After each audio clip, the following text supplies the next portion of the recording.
चलिए स्टार्ट करते हैं। आज का हमारा टॉपिक है गोल। वैल्यू के बारे में बात कर ही चुके थे। सेकेंड यूनिट में गोल, वैल्यू, ये सारी चीजें आएंगी। तो गोल है क्या? गोल, एम, ठीक है, गोल्स या फिर एम। एम, ठीक है। अब ग्रह व्यवस्था में गोल कहते किसको है? जैसे मूल्य है, वैल्यूज। वैल्यूज क्या है? वैल्यू हमारे व्यवहार को प्रेरणा देने वाली होती है, जहां पर ये एक तरह से प्रेरणादायक तत्व, जैसे बताया था मूल्य क्या होते हैं, प्रेरणादायक तत्व गोल को प्राप्त करने के लिए। तो उसी तरह से गोल यानी जो भी लक्ष्य है, घर, गाड़ी, जैसे कि बताया था, लक्ष्य क्या है?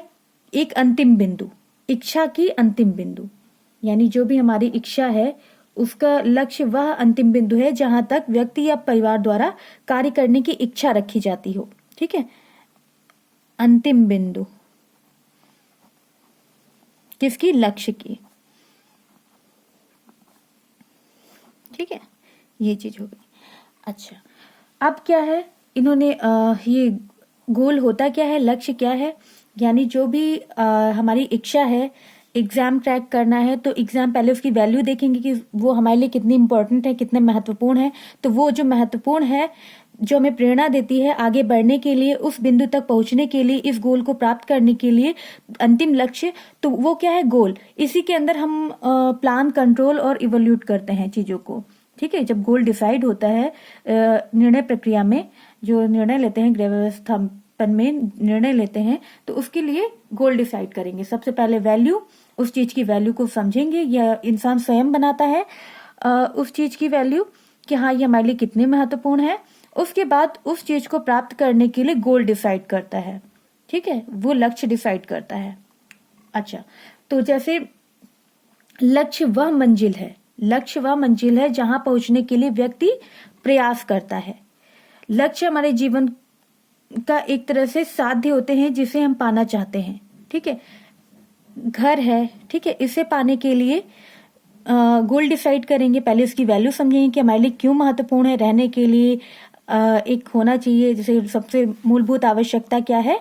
मूलभूत आवश्यकता रोटी, कपड़ा और मकान। ठीक है, तो 3 मूलभूत आवश्यकता है मनुष्य की। तो जिसमें कपड़ा, वस्त्र हो गया, रोटी खाने के लिए होना चाहिए, और जहां मकान की बात होती है उसमें इंसान घर के बारे में सोचता है कि घर होना चाहिए, एक मकान होना चाहिए। तो उसको प्राप्त करने के लिए पहले उसकी वैल्यू समझेगा कि हाँ ये घर क्यों जरूरी है, छत होनी चाहिए सर के ऊपर रहने के लिए। फिर उसकी जो वैल्यू समझेगा, तब उसको प्राप्त करने के लिए एक इच्छा जागृत होगी, और इच्छा जागृत होने पर उसकी जो अवस्थाएं हैं उनको जो है एक के बाद एक जैसे प्लान करेंगे, कंट्रोल करेंगे। कंट्रोल किसके थ्रू? परिवार के थ्रू। जो पारिवारिक साधन है उनको कंट्रोल करना होगा, पारिवारिक साधन। और पारिवारिक साधन में क्या आ जाता है? पारिवारिक साधन में जैसे ये समय, धन, श्रम, योग्यता, रुचि, तो ये सब क्या है? ये एक तरह से पारिवारिक साधन है। ठीक है, और सामुदायिक व्यवस्थाएं, ये सब इसके अंतर्गत पारिवारिक साधन आते हैं। अच्छा, तो ये प्लान करेंगे, कंट्रोल करेंगे और उसके बाद इवेल्यूट करेंगे। ठीक है, तो इसमें क्या है? सबसे पहले प्लानिंग करेंगे। अब घर, जो एक लक्ष्य डिसाइड किया है, गोल, उसको प्राप्त करने के लिए उसकी प्लानिंग करेंगे, किस किस तरीके से क्या सेविंग करनी है, क्या करना है ना, मंथली बजट बना करके जो एनुअली है उस तरह से। फिर कंट्रोल करना, दूसरा आता है कंट्रोल। उसके बीच में एक और आता है ऑर्गेनाइजेशन। ऑर्गेनाइजेशन क्या होता है?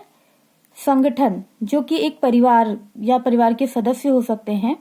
और तीसरा होता है कंट्रोल, और चौथा रहेगा इवेल्यूट करना। तो प्लान करेंगे कि हमें ये लेना है, इस तक पहुंचना है, ये घर लेना है, ठीक है। और उसके लिए प्लानिंग करेंगे, अच्छा ऐसे से करना है। ऑर्गेनाइजेशन, संगठन, परिवार के सदस्यों द्वारा जो संगठन रहेगा, तो सभी लोग, एक चीज होती है ना कि सभी लोगों का गोल भी एक तरीके से होना चाहिए। कुछ लोगों का जैसे एक व्यक्तिगत गोल भी होता है और एक सामूहिक गोल होता है। तो व्यक्तिगत में और दूसरों के सामूहिक। जहां पर व्यक्तिगत की बात करें तो वहां पर्सनली जो गोल होते हैं उसमें सभी लोगों का इन्वॉल्व हो पाना थोड़ा मुश्किल रहता है। और सामूहिक गोल जहां पर होता है जैसे घर वगैरह, तो एक समूह में सभी के लिए है, सभी का एक अपना गोल होता है लगभग। तो उसमें सभी लोग अपने जो ये पारिवारिक साधन है इसका सभी लोग अपना कहीं ना कहीं सहयोग देते हैं। जैसे श्रम की बात आए तो सभी सहयोग जो है देंगे। पारिवारिक साधन, ये पारिवारिक साधन है जो परिवार के थ्रू, योग्यता, सबकी अपनी अपनी योग्यता होती है, रुचि के अकॉर्डिंग काम दिया जाए तो उनकी अपना इंटरेस्ट होता है, तो सभी का सहयोग रहता है। तो व्यक्तिगत लक्ष्य भी होता है और सामूहिक लक्ष्य। अच्छा, और यहाँ पर क्या हो गया, घर, जैसे ये जो घर है, घर लेना है या एग्जाम क्रैक करना है, जो भी हमारे लक्ष्य हो सकता है। कुछ व्यक्तिगत रहते हैं कि हाँ आज क्या बनेगा, ये एक निरंतर चलने वाली प्रक्रिया है। जो ये गोल है, गोल क्या है, निरंतर चलने वाली प्रक्रिया है, कभी ना रुकने वाली। जैसे एग्जाम क्रैक करना है, उसके बीच बीच में जो गोल आते हैं, फिर उसके बाद ठीक है इंटरव्यू की प्रिपरेशन करना है, तो कहीं ना कहीं वो गोल होते रहते हैं। वो कुछ व्यक्तिगत भी रहते हैं, आज क्या बनना है, कैसे आज ये चीज करनी है, घर, मतलब कहीं ना कहीं कुछ ना कुछ गोल बराबर आते रहते हैं। तो ऐसा नहीं कह सकते कि गोल खत्म हो जाते हैं, बल्कि गोल जो है निरंतर चलते रहते हैं, आते रहते हैं। गोल जो लक्ष्य है बराबर निरंतर चलती रहती है, एक के बाद एक।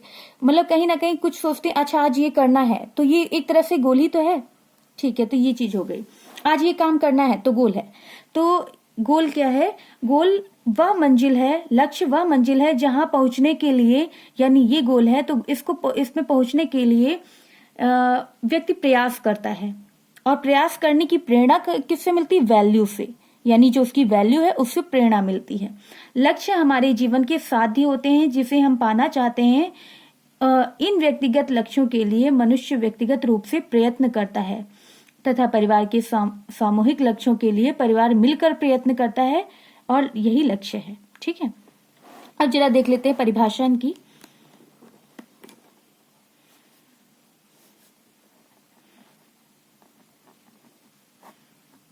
परिभाषा तो निकिल और डॉर्सी क्या कहते हैं इसके बारे में, निकिल एवं डॉर्सी, इन्होंने क्या कहा है, लक्ष्य वह अंतिम बिंदु है, लक्ष्य वह अंतिम बिंदु है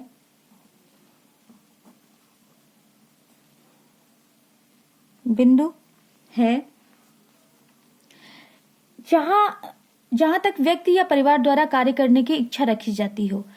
लक्ष्य वह बिंदु है जहां व्यक्ति या परिवार द्वारा कार्य करने की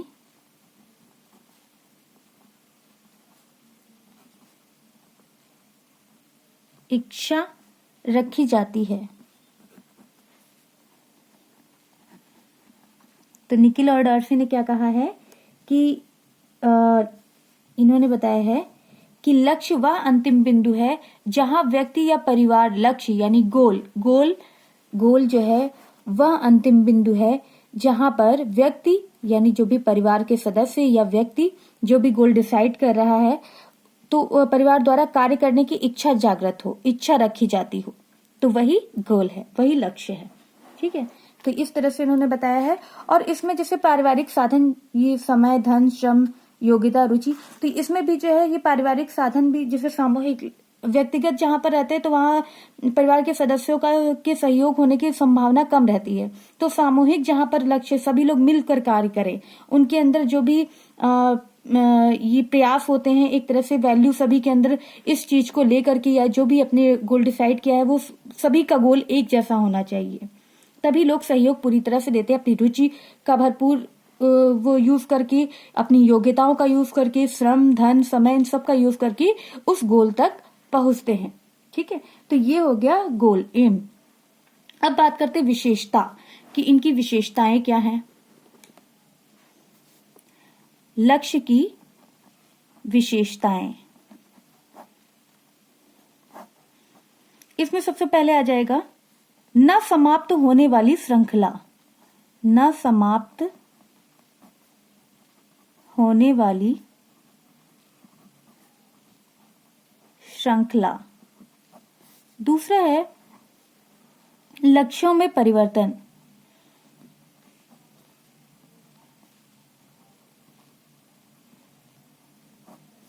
और तीसरा है इसमें, तीसरा यहां पर लिख देते हैं।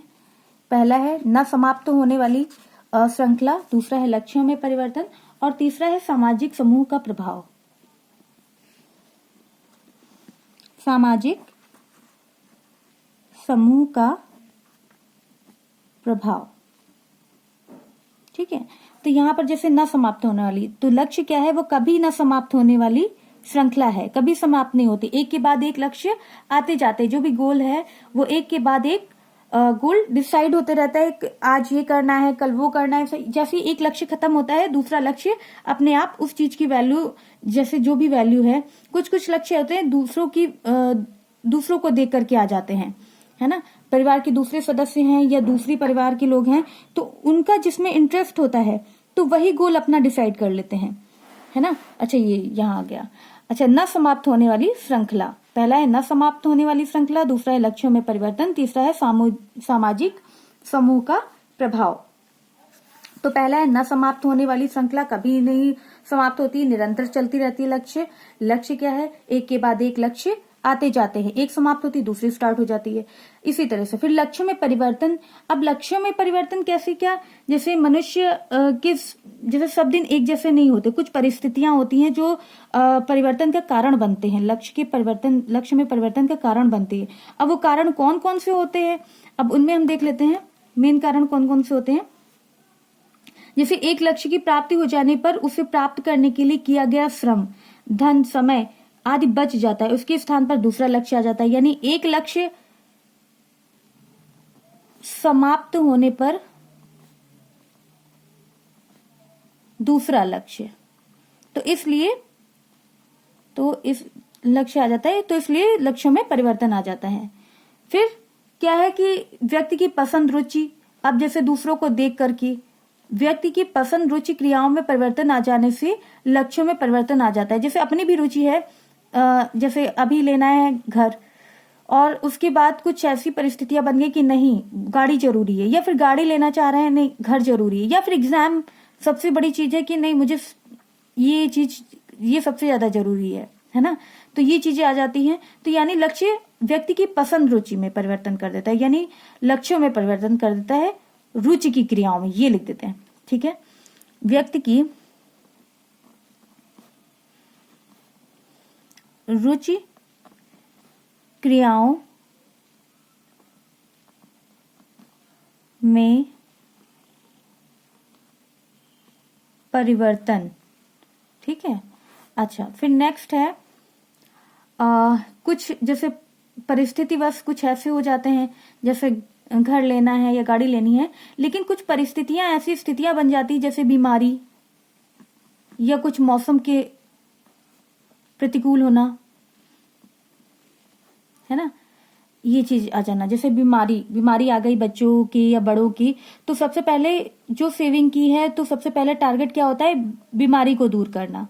ठीक है, हमारा परिवार स्वस्थ रहे। ठीक है, तो ये चीज आ जाती है, इसलिए लक्ष्य अपने परिवर्तित कर देते हैं। और क्या है, अच्छा, जैसे ये है पारिवारिक जीवन चक्र की विभिन्न अवस्थाओं में, जैसे समय, धन, शक्ति की मांग में परिवर्तन के कारण भी लक्ष्यों में परिवर्तन आ जाते हैं। यानी जो पारिवारिक जो फैमिली लाइफ साइकिल पढ़ रहे थे, इसमें फर्स्ट स्टेज, सेकंड स्टेज और थर्ड स्टेज थी, उसमें समय, धन और शक्ति, यानी सबसे ज्यादा जैसे यहाँ पर क्या है कि पारिवारिक जीवन चक्र की विभिन्न अवस्थाओं में, पारिवारिक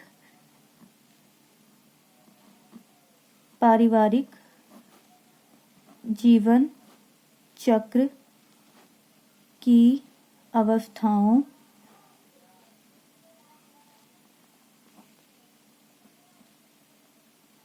में शक्ति, धन, समय की मांग में परिवर्तन। अब जैसे जो भी गोल डिसाइड किया हुआ है, लेकिन जब फर्स्ट स्टेज आती है मैरिज का टाइम, जिसमें बच्चे नहीं है, सिर्फ फर्स्ट स्टेज है, तो उसमें क्या है, उसमें हम जितनी ज्यादा सेविंग कर सकते हैं, क्योंकि वो टाइम हमारे पास धन भी होता है, शक्ति भी होती है और समय भी होता है।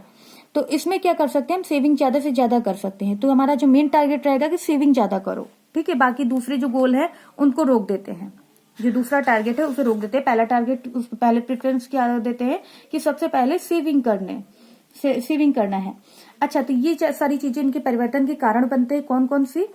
लक्ष्यों में परिवर्तन के लक्ष्य समाप्त होने पर दूसरा लक्ष्य डिसाइड कर लेना, व्यक्ति की रुचि क्रियाओं में परिवर्तन, बीमारी या मौसम में परिवर्तन, और या बीमारी का आ जाना, पारिवारिक जीवन चक्र की अवस्थाओं में शक्ति, धन, समय की मांग में परिवर्तन। ठीक है। अच्छा, फिर तीसरा है सामाजिक समूह का प्रभाव। पहला क्या था? न समाप्त होने वाली श्रृंखला है। लक्ष्य की मेन विशेषता कौन कौन सी? न समाप्त होने वाली श्रृंखला, लक्ष्यों में परिवर्तन और सामाजिक समूह का प्रभाव। सामाजिक समूह का प्रभाव में क्या आएगा कि इसमें मेनली ये चीज रहेगी कि जैसे दूसरे परिवार है, उनमें जो उनकी जो इंटरेस्ट रहता है, उनकी जो उन्होंने अपना टारगेट रखा है, अपना गोल डिसाइड किया है दूसरे परिवार में, तो वही जो गोल है, वही गोल वो अपना गोल डिसाइड कर लेते हैं, है ना। वही गोल अपना गोल डिसाइड कर लेते हैं। तो ये आप एक बार फिर से रिवाइज कर लेते हैं कि गोल या एम है क्या। एक जो वैल्यू है वो प्रेरणादायक तत्व है। गोल क्या है? अंतिम बिंदु, लक्ष्य की अंतिम बिंदु है। जैसे गोल क्या है? घर है, इनकी ये मूलभूत आवश्यकता इन्होंने बताया है। मेन गोल क्या है उसके बारे में बात कर लेते हैं। तो ये एक अंतिम बिंदु है। निखिल डॉर्सी क्या कहते हैं कि लक्ष्य वह अंतिम बिंदु है जहां व्यक्ति या परिवार द्वारा कार्य करने की इच्छा रखी जाती है, ये जागृत होती है। विशेषता क्या है इनकी? 3 इनकी विशेषताएं हैं। कौन कौन सी? इनकी 3 विशेषताएं हैं। न समाप्त होने वाली श्रृंखला, यानी ये निरंतर चलती रहती है। लक्ष्य है एक के बाद एक इस तरह से आते रहते हैं। लक्ष्यों में परिवर्तन, तो लक्ष्यों में परिवर्तन में एक के बाद एक लक्ष्य, जैसे कभी ना समाप्त होने वाली श्रृंखला, तो न समाप्त होने वाली श्रृंखला में लक्ष्य कभी समाप्त नहीं होते, निरंतर चलते रहते हैं। दूसरी विशेषता क्या है? लक्ष्य में परिवर्तन आते रहते हैं। कैसे, किन कारणों से आते हैं? लक्ष्य समाप्त होने पर दूसरा लक्ष्य आ जाता है। जैसे एक कंप्लीट हुआ तो दूसरा फिर टारगेट बना लेते हैं कि हाँ ये कंप्लीट करना है, या ये लक्ष्य है। अब जैसे घर ले लिया, अब मुझे ये गाड़ी लेनी है, अब ये करना है। अब जैसे बीमारी में भी लगाना है, कुछ सेविंग करनी है ना।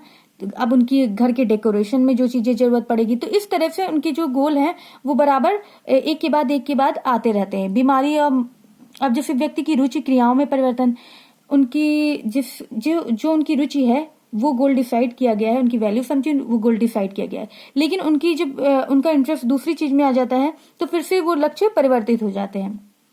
जैसे टारगेट है कि हाँ ये सिविल सर्विसेज निकालना है, नहीं, फिर उसके बाद जो वो अपना कंप्लीट भी नहीं करते और दूसरा चेंज कर देते कि नहीं मुझे बैंकिंग निकालनी है, तो वो गोल चेंज हो गया, कहां से कहां पहुंच गया। फिर बीमारी या मौसम के अकॉर्डिंग ना होना, जैसे उसमें भी चेंजेस आ जाती है। बीमारी का आना, तो यानी बीमारी आ गई तो जो भी गोल डिसाइड किया है, जो भी निर्णय लिया है गोल प्राप्त करने का, तो वो चेंज हो जाता है और जो भी सेविंग वगैरह है वो इसमें लग जाती है बीमारी में। अच्छा, कुछ परिस्थितियां ऐसी बन जाती है। फिर पारिवारिक जीवन चक्र की अवस्थाओं में शक्ति, धन, समय की मांग में परिवर्तन, तो जो फैमिली लाइफ साइकिल में जो फर्स्ट स्टेज है या सेकेंड स्टेज है, थर्ड स्टेज है, इसमें अलग अलग मांगे रहती हैं। जैसे शक्ति, धन, समय की मांग सबसे ज्यादा जो है ये बीच में रहती है, यानी सेकेंड स्टेज में। तो इस तरह से जो फर्स्ट स्टेज में क्या है, ये शक्ति भी है, धन भी है, समय भी है, तो इसमें ज्यादा से ज्यादा सेविंग कर सकते हैं, तो ये एक टारगेट बना सकते हैं। मतलब अलग अलग तरीके का है, तो इसलिए चेंज कर देते हैं गोल। फिर तीसरा आता है सामाजिक समूह का प्रभाव, दूसरे के गोल को अपना गोल डिसाइड कर लेना। तो ये है, इसमें गोल की विशेषताएं 3 है। न समाप्त होने वाली श्रृंखला, लक्ष्यों में परिवर्तन और सामाजिक समूह का प्रभाव। तो ये गोल यहीं पे खत्म करते हैं। धन्यवाद।